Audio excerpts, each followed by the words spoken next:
오늘도 많은 은혜 받으시기를 주의 이름으로 축원드립니다. 할렐루야. 옆 사람과 인사합니다. 예수님 부활하셨습니다. 마음의 부활의 꽃을 피워야 합니다 라는 제목으로 하나님 말씀을 나눌 때 많은 은혜 받으시기를 주의 이름으로 축원드립니다.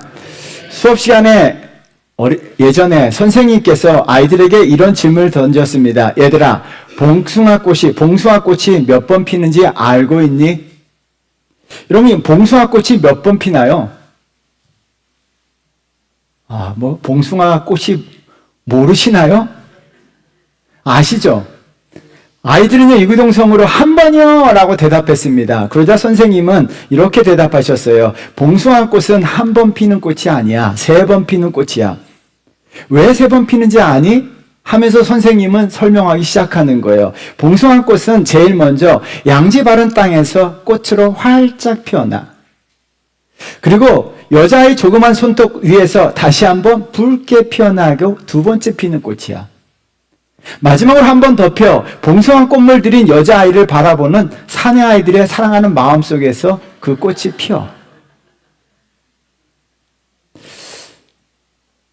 이런 봉숭아 꽃은요, 꽃으로 한번 피고 여자아이들의 손톱에서 피고 마지막 그 꽃물 들인 여자아이를 바라보는 남자아이의 그 사랑의 마음에서 핀다는 거예요. 요즘은 다 네일 아트를 합니다. 근데 어릴 때 보면요, 저희 누님들도 다 봉숭아물 드리고요. 저도 누나들 따라서 새끼손가락에 봉숭아물을 드린 적이 있어요. 봉숭아물 좀 드리는 그런 예쁜 손이 됐으면 좋겠습니다. 부활의 꽃도 3번 피는데요. 2000년 전에 예수님께서 십자가에 죽음을 당하시고 죽음을 이기시고 3일 만에 다시 부활하셨습니다. 그것이 예수님께서 피우신 부활의 꽃이에요. 여러분, 부활은요, 예수님께서 다시 살아나심으로 말미암아 활짝 피우셨어요. 또한 2번째는요, 예수님의 부활을 믿는 성도들의 마음에서 부활의 꽃이 다시 한번 피는 거예요. 그래서 요한복음 11장 25절 말씀 읽어보도록 할까요? 예수께서 이르시되 나는 부활이요 생명이니 나를 믿는 자는 죽어도 살겠고. 여러분, 예수 그리스도를 믿음으로, 부활하신 주님을 믿음으로 말미암아 믿는 자는 다시 한번 부활의 꽃을 피운다는 거예요. 그래서 저와 여러분들의 마음에 예수 그리스도께서 부활하신 것을 믿음으로 말미암아 내 마음에 부활의 꽃을 활짝 피우셔야 할 줄 믿습니다. 우리는 부활의 꽃을 활짝 피워야 돼요. 그리고 2번째 부활의 꽃을 피우게 될 때 3번째 부활의 꽃을 피울 수 있는 거예요. 마지막 날에 예수 그리스도와 더불어 영광스러운 부활로 다시 부활합니다. 요한복음 5장 29절 말씀 읽어보도록 하겠습니다. 선한 일을 행한 자는 생명의 부활로, 이를 행한 자는 심판의 부활로 나오리라. 저와 여러분들은 생명의 부활, 영광스러운 부활로 다시 한번 마지막 부활의 꽃을 활짝 피우셔야 돼요. 그런데요, 예수 그리스도께서는 죽음에서 다시 부활하셨는데요, 이 믿음으로 말미암아 2번째 부활의 꽃을 내가 피우게 될 때 3번째 마지막 영광스러운 부활의 꽃을 피울 수가 있는 거예요. 여러분, 2번째 꽃을 피우지 않고서는요, 3번째 꽃이 피우지 못하는 거예요. 그래서 반드시요, 우리가 이 땅 살면서 내 마음에 예수 그리스도의 부활하심을 믿음으로 말미암아 내 마음에 예수 그리스도의 부활의 꽃을 활짝 피우셔야 될 줄 믿습니다. 오늘 본문은요, 예수 그리스도께서 죽은 자 가운데서 다시 살아나시는 부활의 꽃을 활짝 피우신 후에 생긴 일이에요. 여러분, 예수 그리스도께서 부활하신 것을 많은 사람들이 보고 목격을 했어요. 부활하신 예수님을 만났습니다. 그럼에도 불구하고 2 부류로 나타나요. 한 부류는요, 예수 그리스도께서 부활하신 것을 보고 난 다음에 부활을 마음으로 믿어 마음에 부활의 꽃을 피운 제자들의 모습이고요. 다른 하나는요, 예수 그리스도께서 부활하신 것을 목격했음에도 불구하고 부활에 대한 믿음이 없어요. 그래서 마음에 부활의 꽃을 피우지 못한 경비병들에 대한 이야기예요. 여러분, 2 부류의 삶은요, 완전히 달라지게 돼요. 저와 여러분들이 예수 그리스도는 부활하신 것을 믿습니다. 그렇다면 내 마음에 부활의 꽃을 피워야 돼요. 그러면 우리 삶이 이 땅에서 삶이 다르게 된다는 거예요. 그러므로 마지막 날에 3번째 부활의 꽃을 활짝 피우게 되는 거예요. 오늘 본문을 통해서요, 2 부류가 어떤 삶을 찾는지, 우리가 왜 부활의 꽃을 피워야 되는지 본 것을 살펴보도록 하는데요. 첫 번째는요, 부활의 꽃이 삶의 삶을 살게 한다는 거예요. 부활의 꽃을 반드시 피우셔야 돼요. 어린 시절이요, 밤에 혼자 집으로 돌아가는 길이, 교회를 끝나거나 친구들과 놀다가 집으로 돌아가는 길이 굉장히 무서웠어요. 과수원도 지나야 되고 밭길도 지나야 돼요. 여러분, 밤에요, 시골길이 아무도 없는 밤에 혼자 가다 보면요, 막 가다 보면 가끔 뒤돌아봐요. 왜요? 누가 따라오는 것처럼 느껴지기 때문에요. 그래서 무섭고 막 뛰기도 해요. 근데 어느 날이었어요? 가다가 하늘을 바라봤는데 둥근 달이 떠 있는 거예요. 근데 달이 떠 있는데 달을 보니까요, 내가 걸어가면 달이 어떻게 하죠? 어떻게 알아요? 내가 걸어가니까 달이 따라와요. 그래서 한 번은 뜀박질해 봤어요. 막 뛰어갔더니 달도 나 따라서 막 뛰어오더라고요. 신기하더라고요. 그리고 나서 한 번 멈춰섰어요. 가만히 있어서 달이 어떻게 하는가 보니까요, 달이 내가 서 있는 자리, 그 자리에서 나를 비치면서 가만히 있더라고요. 여러분, 그러면서요, 이 어두운 밤길에 그때부터는요, 이 무서움이 없어지게 돼요. 왜요? 달이 나를 비추고 달이 나만을 사랑한다는 것을 믿었기 때문이에요. 여러분들도 그런 경험을 했을 거예요. 내가 따라가면 따라오고 멈추면 멈추는 달처럼요, 우리가 부활의 꽃을 활짝 피우면요, 이 참 진실이라는 것이요, 내가 가는 곳마다 따라와게 돼요. 그래서 반드시 저와 여러분들은요, 부활의 꽃을 피우게 되면요, 달처럼 이 참이라고 하는 단어가, 참이라고 하는 단어, 진실이라는 단어가 내 삶을 따라오고, 또 내가 멈추면 같이 멈추게 되고, 내가 뜀박질하면 같이 뜀박질하는 역사가 일어나는 줄 믿습니다. 오늘 본문에 두 부류가 등장한다고 말씀드렸어요. 마음의 부활의 꽃을 피운 제자들과 부활을 보았음에도 불구하고 마음의 부활의 꽃을 피우지 못한 경비병들에 대한 이야기예요. 여러분, 한 부류들은요, 참의 삶을 살아가고 한 부류는요, 거짓의 삶을 살아가요. 왜요? 똑같이 경험했음에도 불구하고 참과 거짓으로 삶이 나눠져요. 마음의 부활의 꽃을 피우지 못한 경비병들의 모습을 볼까요? 11절 말씀 읽어보도록 하겠습니다. 여자들이 갈 때 경비병 중 몇이 성에 들어가 모든 된 일을 대제사장들에게 알리니, 경비병들 몇이 성에 들어갔다라고 이야기합니다. 대제사장들에게 알렸다라고 이야기합니다. 뭐예요? 모든 된 일은요, 이 모든 된 일에 동그라미 쳐주셔야 되는데요, 이 모든 된 일은요, 28장에 나와 있는 일이에요. 큰 지진이 일어난 일, 흰옷 입은 천사들이 하늘에서 내려와서 돌로 막혀있던 예수님의 돌무덤을 열었던 일, 그 안에 앉았던 일, 그리고 천사들과 여자들의 대화한 이야기들 다 본 거예요. 그것을 직접 목격했음에도 불구하고 이들은 어떻게 합니까? 부활의 꽃을 피우지 못해요. 마음의 부활의 꽃을 피우지 못함으로 말미암아 그들은요, 참의 삶이 아니라 거짓의 삶으로 나아가는데요. 12절과 13절 말씀 읽어보도록 하겠습니다.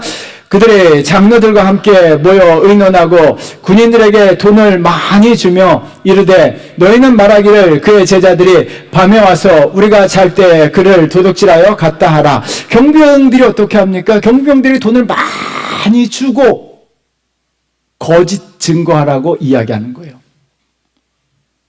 경비병들은요, 많은 돈을 받고 어떻게 합니까? 예수 그리스도의 시신을 제자들이 도둑질하여 갔다라고 거짓의 삶을 선택하게 돼요. 돈 받고. 조정래의 황금 종이를 읽다 보니까요, 이 책의 대학 철학 교수가 제일 먼저 대학생들에게 가르치는 수업 시간 이야기가 나와요. 대학생들에게 제일 먼저 가르치는 것이 돈에 대한 이야기예요. 우리 한번 다 같이 읽어보도록 하겠습니다. 돈은 인간의 실존인 동시에 부조리다. 돈은 인간이 살아가는데 실존이라는 거, 꼭 필요하다는 거예요. 그러면서도 부조리라는 거예요. 이게 부조리, 인간사의 부조리의 90% 이상은 돈 때문에 생기는 것이 부조리라는 거예요.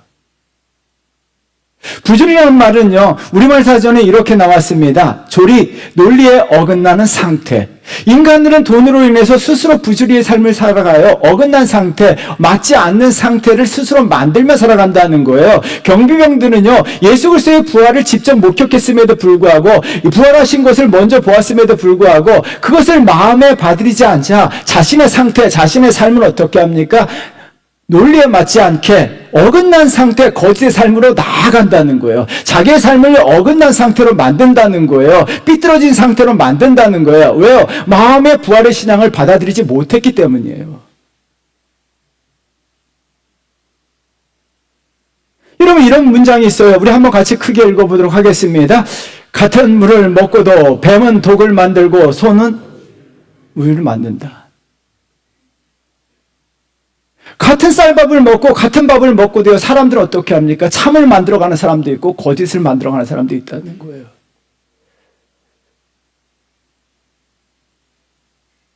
같은 아리수를 마시면서 어떤 사람들은 참을 만들어가고 어떤 사람은 거짓을 만들어간다는 거예요. 여러분들은 무엇을 만들어가고 계시냐는 거예요.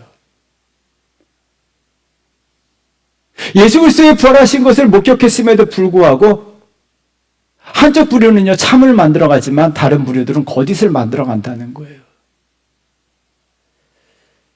여러분, 마음의 부활의 신앙을 받아들이지 못했기 때문에 부활에 대한 믿음이 없기 때문에 이 땅에서 어떻게 해요? 막 사는 거예요. 거짓된 삶을 살아가는 거예요. 그래서 저와 여러분들은요, 반드시 마음의 부활의 꽃을 피우셔야 할 줄 믿습니다. 마음의 부활의 꽃을 피우게 될 때요, 비로소 우리가 참의 삶을 살아가는 거예요. 제가 이천한 씨의 책을 굉장히 좋아하는데 연탄길을 책을 쓰자마자 갑자기 베스트셀러가 돼서 인세가 수도 없이 많이 들어온 거예요. 갑자기 가난했던 삶이 부유한 삶으로 전환됐어요. 여러분 같으면 어떻게 하시겠어요? 여러분이 갑자기 큰 부자가 됐다면 제일 먼저 그 돈을 어디다 사용하시겠습니까? 머릿속에 떠오르는 게 있죠? 다 있죠? 근데 이분은 이렇게 이야기합니다. 우리가 한번 같이 고백을 읽어보도록 하겠습니다. 인세의 수익금이 내 돈 같지가 않았다. 겨울 외투 하나를 장만하지 못하고 빛바랜 외투를 입고 다녔다. 가족들과 함께 근사한 저녁 한 번을 먹을 수가 없었다. 가난하고 상처받은 사람들의 이야기와 바꾼 인세의 수익금을 함부로 내 멋대로 쓸 수 없었다. 착한 마음 때문이 아니었다. 양심 때문도 아니었다. 하나님이 무서웠다. 하나님과의 약속이 나는 무서웠다. 여러분, 제가 여기서 빼뜨린 게 있어요. 딸아이가 인형을 그렇게 좋아하는데 딸아이에게 인형조차 하나 사주지 않았다는 거예요. 연탄끼는 가난한 사람들의 이야기예요. 가난한 사람들의 이야기를 써서 돈을 벌었는데 내가 그것을 가지고 마음대로 쓸 수가 없다는 거예요. 그리고 하나님과 약속했다는 거예요. 내가 인세가 들어오면 하나님을 위해서 정말 가난한 이웃을 쓰겠다고 약속했기 때문에 하나님이 무서워, 양심이 때문이 아니고 내가 착한 사람 때문이 아니고 하나님은 살아계시고 하나님은 살아계시기 때문에 내가 하나님과 약속에 거짓을 할 수가 없다는 거예요. 거짓말할 수 없다는 거예요. 내가 거짓말할 수가 없다는 거예요. 왜요? 하나님은 살아계신다는 거예요. 예수 그리스도는 죽은 자 가운데서 다시 살아나셨다는 거예요. 그래서 나는 거짓말을 할 수가 없다는 거예요. 이거 진짜 그리스도인 아닌가요?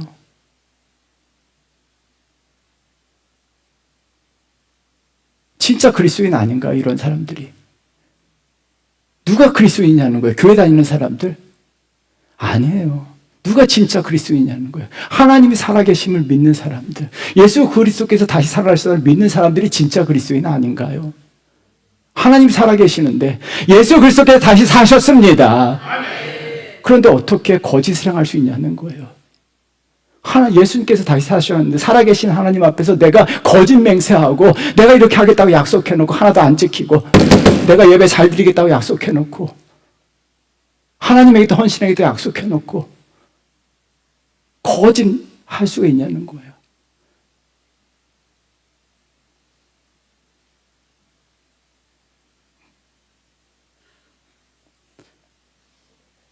여러분, 부활의 꽃을 마음에 피웠기 때문에 예수님이 살아계신 것을 분명히 믿기 때문에 예수님은 지금도 살아계신다는 걸 믿고 있기 때문에 자기 삶에서 이 거짓을 다 빼버리는 거예요.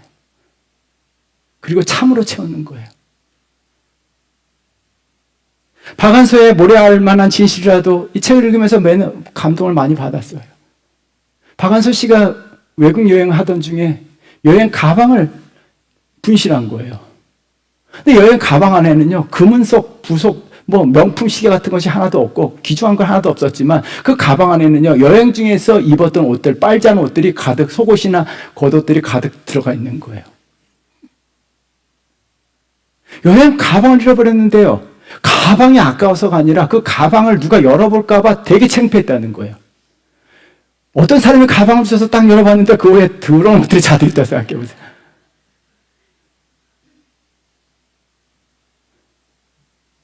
정말 그 가방을 열어볼까봐 너무나 창피했다는 거예요. 그러면서 이런 글을 썼어요. 우리 한번 나같이 읽어보도록 하겠습니다.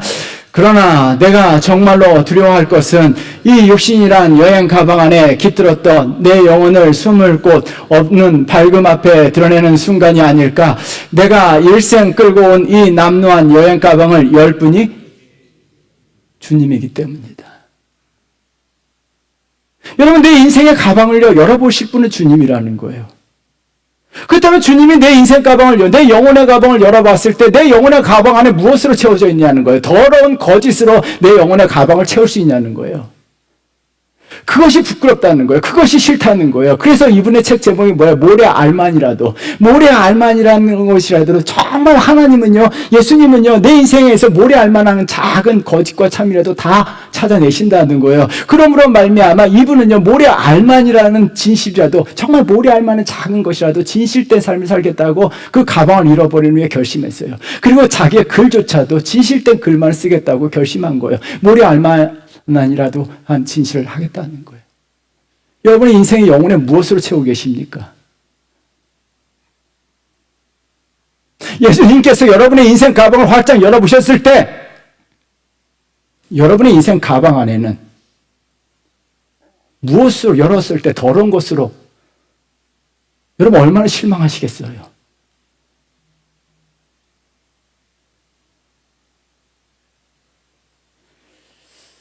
부활의 꽃을 피운 사람은 자신의 영혼의 가방에 참과 진실로 채우게 됩니다. 이런 성도가 되셔야 될 줄 믿습니다. 여러분, 참과 거짓으로 참으로 살기가 굉장히 어려운 시대예요. 알베르 까뮈의 시지프 신화를 읽고 있는데요, 이 책을 읽으면서 까뮈의 완전 광팬이 되어버렸어요. 정말 매력이 푹 빠졌는데요, 이 책은 시지프 신화는요, 철학적 산문집이에요. 근데 굉장히 매력이 넘치더라고요. 신의 저주에서 영원히 산 밑에서 바위를 끌어올리는 시지프. 부조리라는 거예요.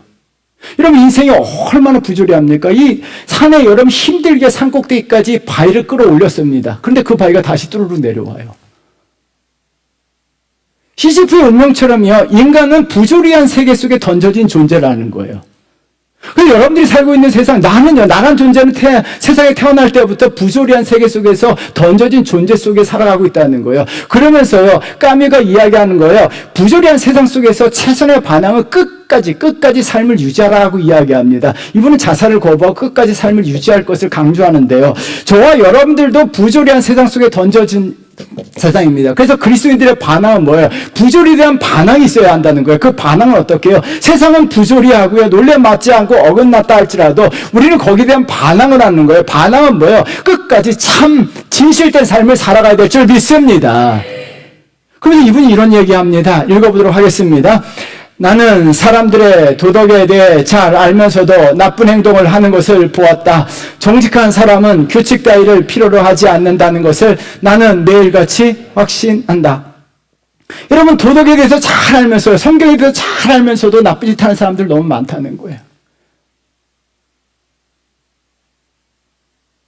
그런데 정직한 사람은 규칙 따위가 필요하지 않는다는 거예요. 도덕 따위가 필요하지 않는다는 거예요. 왜요? 정직한 사람은 어느 곳에 있든지 끝까지 이 부조리한 세계 속에서도 정직하게 살아간다는 거예요. 저와 여러분들이요, 예수 그리스도께서 다시 부활하신 것을 믿는다면요, 우리가 다시 예수 그리스도께서 선한 사람은 생명의 부활로, 악한 사람은 심판의 부활로 나온다는 이 말씀을 믿는다면 저와 여러분들이 어떤 삶을 살아가야 하냐는 거예요. 우리가 믿는다면요, 우리가 이 땅 가운데 부조리한, 세상은 부조리합니다. 세상이 부조리하다고 우리가 부조리에 항복해서 살아가는 것이 아니라, 이런 많은 사람들이 세상이 부조리하기 때문에, 내 옆에 친구가 부조리하기 때문에, 내 직장이 부조리하기 부조리하기 때문에 그리스도인들도 부조리한 삶을 살아가는 것이 아니라 거기서 반항하는 삶을 사셔야 돼요. 그래서 까미는요, 반항이라는 단어를 굉장히 많이 사용합니다. 반항하라는 거예요. 반항하라는 거예요. 반항하라는 거예요. 이 부조리한 세계에서 반항하고 끝까지 참, 진실, 정직의 삶을 살라고 이야기하는 거예요. 저와 여러분들 이런 성도가 되셔야 될 줄 믿습니다. 왜요? 선한 사람은 생명의 부활로 마지막 부활의 꽃을 피우기 때문이에요. 사랑하는 성도 여러분, 부조리한 세계 속에 던져진 저와 여러분들 끝까지 반항함으로 말미암아 참 진실된 삶 사셔서 마지막 부활의 꽃을 반드시 피우셔야 합니다. 이런 성도 되시기를 주의 이름으로 축원드립니다. 두 번째는요, 부활의 꽃이 참을 전하며 살게 한다는 거예요.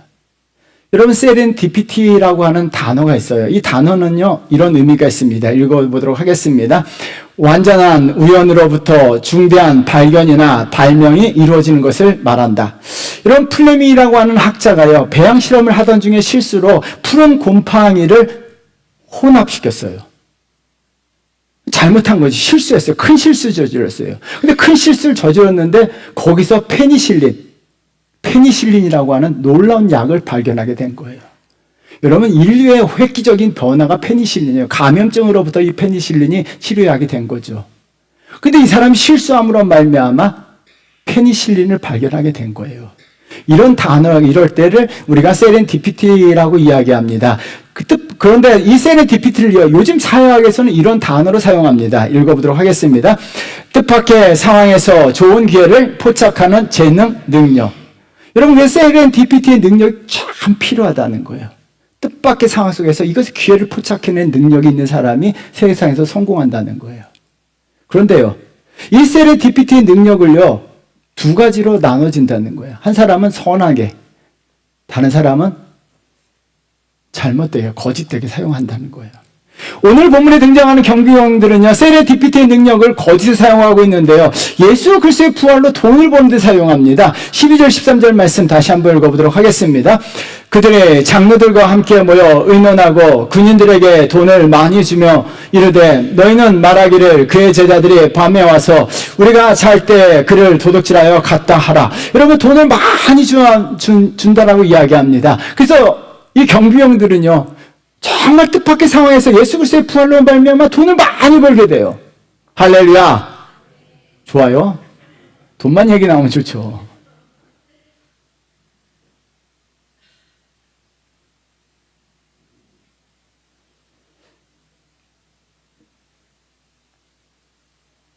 거짓인 것을 알면서도 어떻게 합니까? 돈을 주기 때문에, 돈을 벌기 때문에 이들은 예수 그리스도의 희신을 제자들이 훔쳐갔다라 거짓 증인의 삶을 살아가요. 가는 곳마다 거짓 증언합니다. 제자들이 예수님의 시체를 훔쳐갔다. 15절 말씀 읽어보도록 하겠습니다.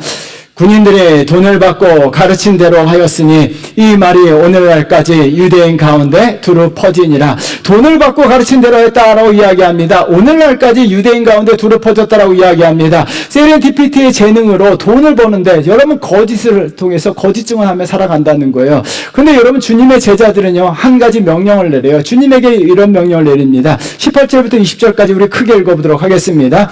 예수께서 나와 말씀하여 이르시되 하늘과 땅의 모든 권세를 내게 주셨으니 그러므로 너희는 가서 모든 민족을 제자로 삼아 아버지와 아들과 성령의 이름으로 세례를 베풀고 내가 너희에게 분부한 모든 것을 가르쳐 지키게 하라. 볼지어다 내가 세상 끝날까지 너희와 항상 함께 있으리라 하시니라. 할렐루야. 진짜 아멘이 여기서 나와야 돼요. 할렐루야.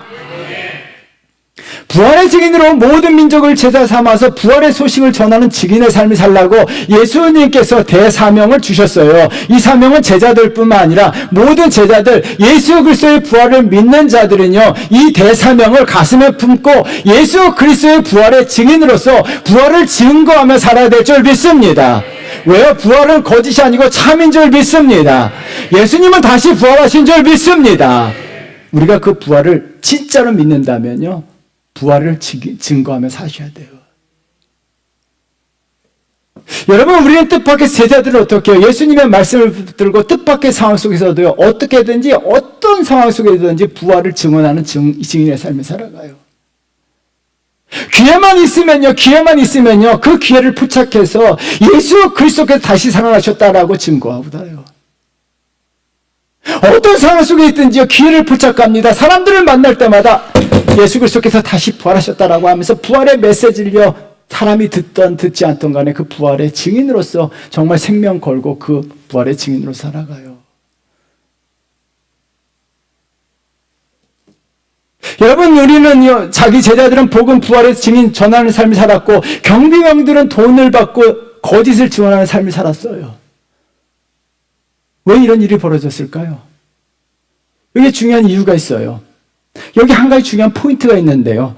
최고의 저널리스트 말콤 글래디웰이죠. 참 지금 세계에서 제일 유명한 저널리스트예요. 말콤 글래디웰이에요.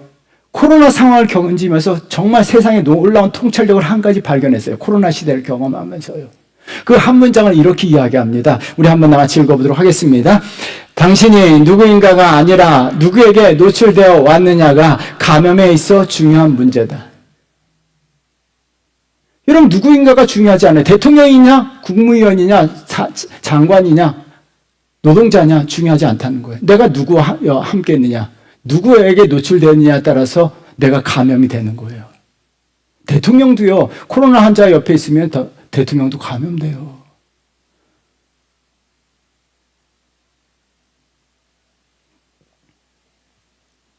내가 누구인가보다 더 중요한 거는요. 내가 누구인가보다 더 중요한 것은 내가 누구에게 노출되어 있느냐가 더 중요하다는 거예요. 이게 현 시대에 굉장히 중요하다는 거예요. 그 부분에서 이런 문장을 다시 한번 이야기합니다. 읽어보도록 하겠습니다. 인간의 행동, 인식, 그리고 성과는 자기 자신을 벗어난 어떤 힘에 강력하게 뿌리내리고 있다는 사실이다. 그래서 인간의 행동, 그 사람이 행동하는 것을 보시고 그 사람 말하는 걸 보고 그 사람이 인식하는 것을 보면요, 그 사람이 누구와 어울리고 누구에게 노출되어 있느냐를 보라는 거예요. 여러분, 돈만 아는 사람들, 돈 얘기하는 사람들은요, 돈에 노출된 사람들과 이야기하는 거예요. 세속적인 사람들은요, 세속화된 사람들에게 노출되어 있기 때문에 늘 그들과 어울리기 때문에 어떻게 합니까? 세속화될 수밖에 없는 거예요. 술을 좋아하는 사람들 어떻게 합니까? 주변에 술 친구들이 넘치는 거예요. 내가 누구인가 보다 더 중요한 것은요, 그럼 뭐 어떻게 합니까? 신앙이 없는 사람들 보면 다 주변에 보면요, 믿음 있는 사람이 없어요. 믿음을 가진 사람이 없어요. 내가 누구인가 보다 더 중요한 것은 내가 누구에게 노출되어 있느냐라는 것이 더 중요하다는 거예요. 그렇다면 잘 보세요. 대제사 경비병들은요, 예수 그리스도의 부활을 목격하고 어디로 달려갔습니까? 대제사장들에게 달려갔다는 거예요. 돈만 알고 거짓에 물든 사람들, 세속화된 사람들에게 달려갔다는 거예요. 그러므로 어떻게 해요? 경비병들은 거짓을 증언하는 삶을 살아간다는 거예요. 반면에요, 가정법을 사용해 보겠습니다. 가정법을 사용합니다. 만약에 경비병들이 예수 그리스도께서 부활하신 소식을 듣고 예수님에게 달려갔더라면 어떤 일이 벌어졌을까요? 똑같은 경비병이에요. 근데 경비병들이요, 대지상에게 달려가느냐, 아니면 예수님에게 달려가느냐에 따라서 그 사람들의 인생이 달라지게 돼요. 제자들은 어떻게 합니까? 자신들의 삶을 예수님에게 노출시켜요. 여러분, 16절 말씀 한번 다 같이 읽어보도록 하겠습니다. 16절 읽겠습니다. 11 제자가 갈릴리에 가서 예수께서 지시한 산에 이르러. 여러분, 가다라고 하는 동사가 나와요. 한 무리는 대제사장들에게 달려갔고, 예수님의 제자들은 예수님이 지시한 산으로 예수님을 만나러 갈릴리로 갔다는 이야기예요. 똑같은 동사, 가다요. 그런데 이 가서 누구에게 노출시키냐에 따라서 자신의 삶이 달라졌다는 거예요. 그렇다면요, 여러분들의 삶이 누구에게 지금 노출되어 있냐는 거예요. 여러분, 세속적인 사람들, 돈만 하는 사람들, 거짓말하는 사람들에게 노출되어 있으면요, 여러분들도 똑같은 짓을 하며 살아갈 수밖에 없다는 거예요. 여러분, 제자들이 어떻게 합니까? 예수 그리스도에게 자기 자신을 노출시키는 거예요. 예수 그리스도에게 노출시킴으로 말미암아 예수님 말씀을 아멘 들어봤습니다. 예수님 말씀을 그대로 받아들여요. 예수님께서 너희들은 열방으로 가서 모든 민족을 제자 삼고 예수 그리스도의 부활의 증인으로 살라고 말씀하시자, 제자들은요, 예수님의 말씀 그대로 예수 그리스도의 부활의 증인되는 삶을 사는 줄 믿습니다. 그래서 어떤 일이 벌어져요? 예수 그리스도에 노출됨으로 말미암아 예수 그리스도께서 죽기까지 십자가를 타협하지 아니하시고 십자가를 지셨던 것처럼 제자들도 생명 다해서 죽기까지, 죽어가면서까지 끝까지 부활의 증인으로 살아가요.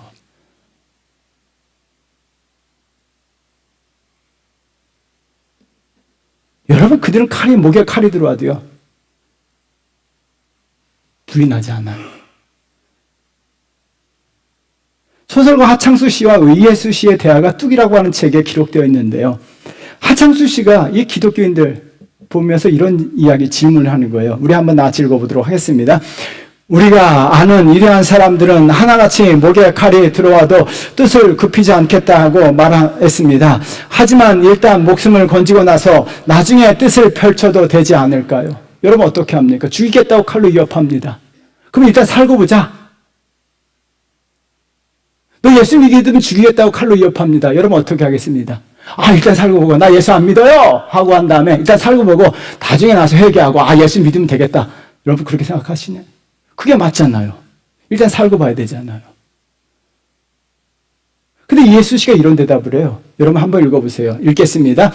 아닙니다. 일단 살고 나면 다시 굽히게 될 것입니다. 굽히면 계속 굽혀요. 확실합니다. 여러분, 타협하는 사람 계속 타협하고 조는 사람 계속 졸고 똑같아요. 신앙 타협하는 사람들 늘 타협해요. 이거 틀림없어요. 확실해요. 제도 목회하다 보니까 죽어도 예배 나오는 사람들은 죽어도 나오더라고요. 타협이 없어요.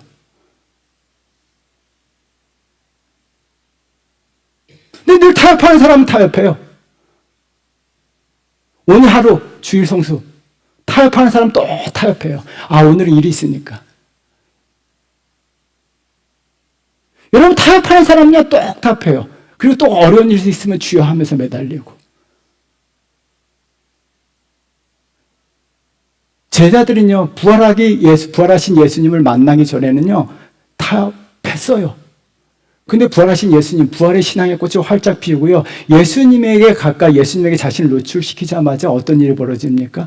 그 다음부터는요, 한 번도 목에 칼이 들어와도요, 목에 칼이 들어가고, 아니요, 실은 야고보는 칼에 죽임을 당했어요. 죽임을 당하면서까지도 그들은 타협하지 않았어요. 그들은 굽히지 않았어요.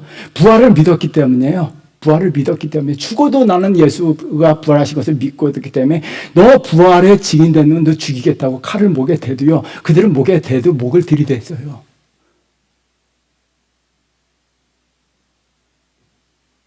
저 목회하다가요, 목회하기 싫을 때가 많아요.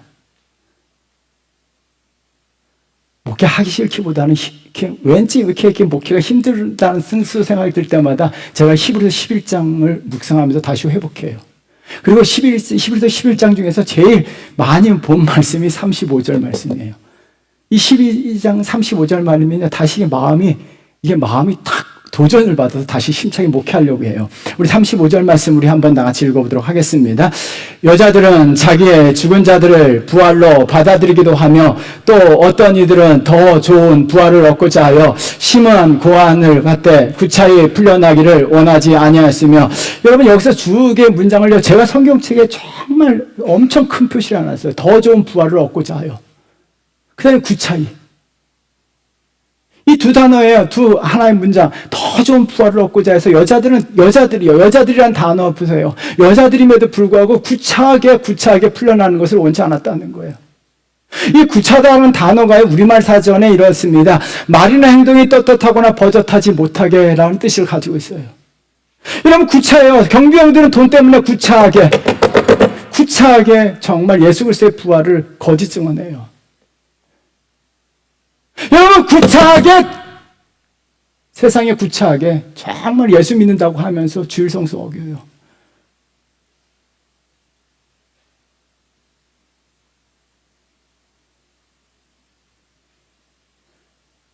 이 말씀을 잘 묵상하면서 정말 믿음의 사람들은 구차한 짓거리를 하지 않는다는 거예요.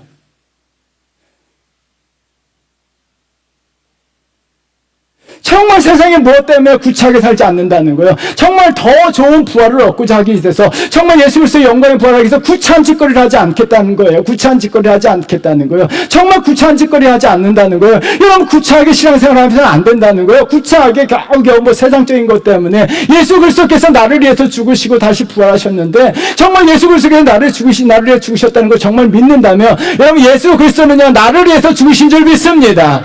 여러분, 그것을 진짜 믿는다면 여러분 어떻게 구차해질 수가 있냐고요. 세상에 무엇 때문에 내 생명을 살리신 주님 앞에서 내가 구차하게 살아가냐는 거예요. 구차하게 신앙생활 하냐는 거예요. 구차하게 정말 참 구차하게 살아가냐는 거예요.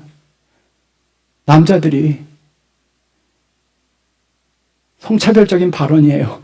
죄송합니다. 남자들이 여자들은 거네. 남자들이 구차하게 예배도 또 하게 모르고 조금 피곤하다고.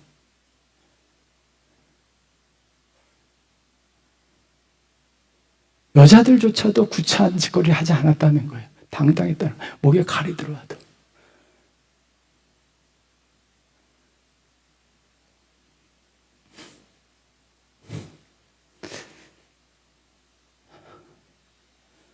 사랑하는 주원교회 성도 여러분, 우리 구차하게 살지 말았으면 좋겠어요.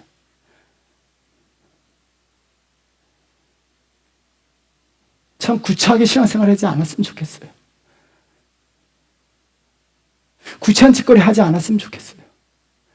정말 부활의 신앙을 믿는다면 정말 하나님 앞에서 더 좋은 부활을 사모하면서 더 좋은 부활을 얻기 위해서 정말 신앙생활을 바르게 했으면 좋겠어요.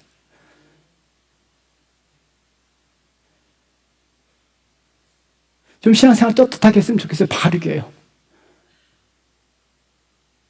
이왕 믿는 예수, 진짜 예수님께서 다시 부활하신 걸 진짜 믿는다면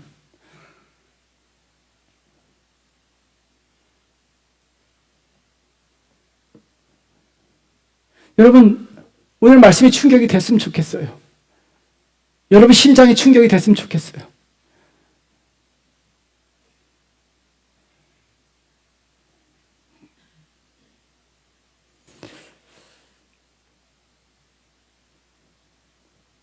저도 여러분들에게 강력히 말씀드리는 거예요. 왜요? 한 사람도 빠짐없이 더 좋은 부활을 얻게 하기 위해서요. 정말 우리 주원교회 열심히 다녔는데 더 좋은 부활로 부활하지 못한다면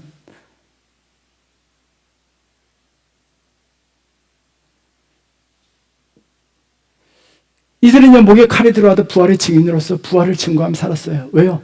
내가 사랑하는 사람들이 부활의 꽃을 피우게 하기 위해서요. 여러분, 예수님은 다시 부활하신 줄 믿습니다. 우리는 마지막 날 부활하는 줄 믿습니다. 선한 부활, 생명의 부활로 부활할 줄 믿습니다.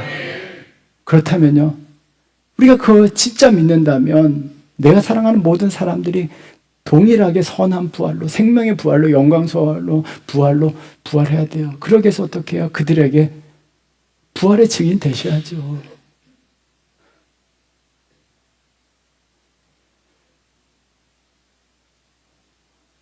저도 말씀을 묵상하면서 마음이 먹먹했어요.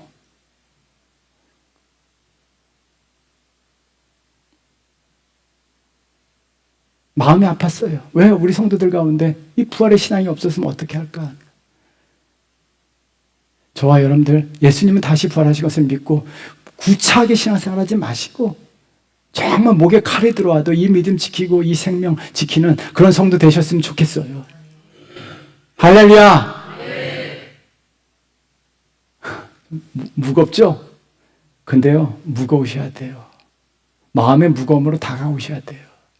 그래도 저와 여러분들 참되게 부활의 증인으로 삶을 살아감으로 말미암아 마지막 날에 주님 앞에 영광스러운 부활로 다시 태어나시기를 주의 이름으로 축원드립니다. 사랑하는 성도 여러분, 예수님은 부활하셨습니다. 예수님 부활하셨습니다. 그것을 마음으로 믿게 될 때 내 마음에 부활의 꽃이 피는 거예요. 부활의 신앙을 가지고 사셔야 돼요. 내 마음에 부활의 꽃을 피우게 되면요, 우리가 이 땅 살면서 내가 참 정말 진리 가운데 살아요. 정말 거짓에 물들지 아니하고 예수 그리스도와 가까이 함으로 말미암아 참의 삶을 살아가고 참의 증인으로서 부활의 증인으로서 이 시대를 살아가요. 우리 사랑하는 성도 여러분, 그래서 마지막 날에 영광스러운 부활로 다 거듭나는 거룩한 성도 되시기를 주의 이름으로 축원드립니다. 따라하겠습니다. 나는 마음에 부활의 꽃을 피우겠습니다. 아멘. 기도하겠습니다.